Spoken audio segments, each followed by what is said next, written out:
Ta prostate là, c'est un bijou familial. Donc, on devrait en prendre le plus grand soin possible. Est-ce que tu sais que un homme sur 8 souffre des affections de la prostate et surtout 50% des hommes à partir de 50 ans ont déjà des problèmes de prostate. Et pour ceux qui partent sur atteindre 80 ans, 90% de ces hommes ont de sérieux problèmes de prostate. Alors, si tu veux préserver ta prostate et qu'elle t'accompagne aussi longtemps possible que tu vas vivre, écoute ces habitudes que tu dois éviter et surtout intègre dans ta routine alimentaire ce que je m'en vais te dire. Avant que je ne te donne les recettes qui vont te permettre d'entretenir la prostate ou la prostate de ton homme, il faut éviter de garder les urines. Non, c'est sale ici. Oh, je ne vais pas pisser ici et là. Parce que parfois, quand tu gardes des urines et que peut-être tu as des infections urinaires qui ne présentent pas des symptômes asymptomatiques, ça va infester la prostate et tu vas faire des prostatites. Deuxièmement, tu manges trop de viande rouge. Les viandes rouges sont riches en fer.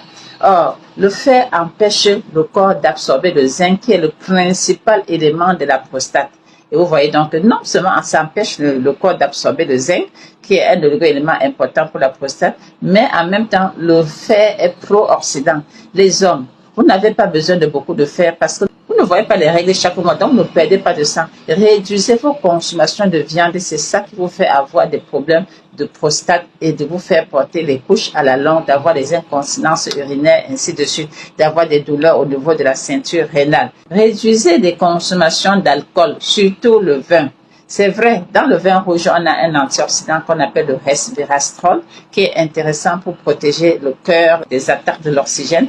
Mais l'alcool également détruit la prostate. Ça crée des inflammations. Donc, avec l'âge, mollo, on baisse ses consommations d'alcool.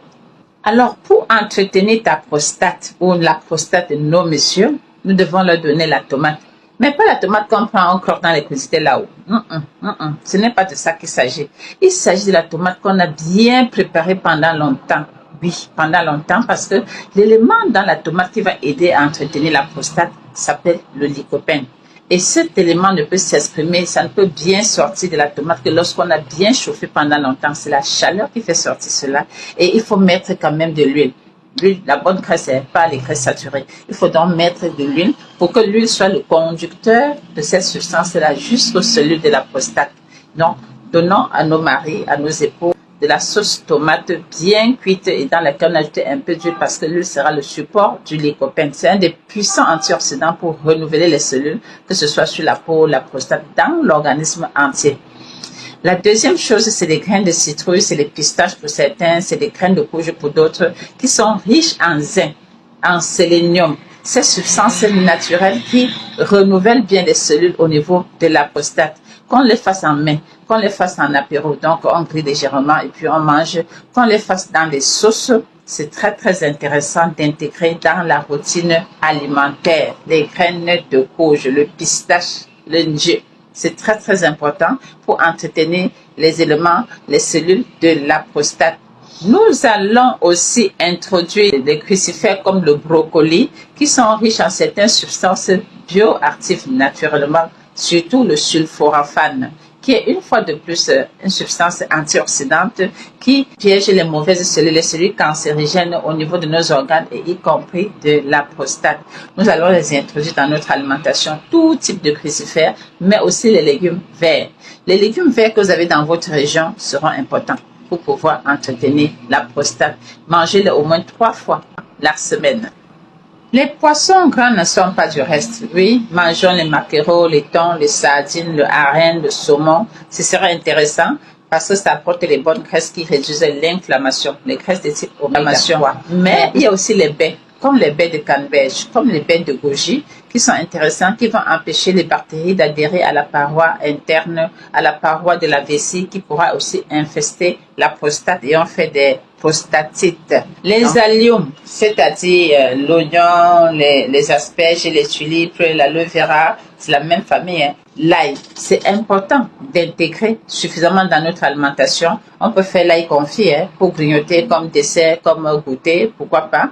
Donc, ces oignons sont intéressants parce que ça apporte des substances naturelles soufrées qui vont également, n'est-ce pas, protéger les cellules de la prostate de l'oxydation, des attaques du stress, parce que le stress également oxyde la prostate. Donc, c'est intéressant de les mettre dans notre routine alimentaire et aussi de boire suffisamment de l'eau. On ne le dira jamais assez.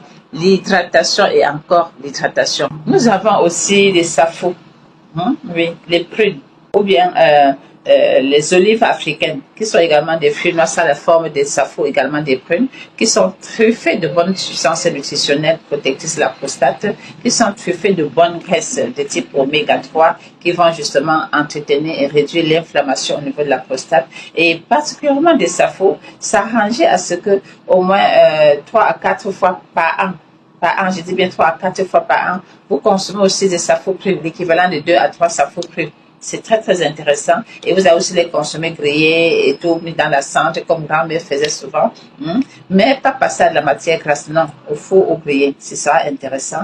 Les fruits noirs également, c'est du bitacola qui sera également intéressant pour entretenir les cellules de la prostate, qui apportent les éléments minéraux, des antioxydants, des fibres qui concourent à nettoyer ton corps et à éviter que ta prostate soit encrassée. Voilà, n'est-ce pas, les éléments que vous pouvez introduire dans votre routine quotidienne pour soutenir le fonctionnement de la prostate afin qu'elle se renouvelle bien et qu'elle vous accompagne aussi longtemps possible parce que tu aspires à vivre le plus longtemps possible et en santé.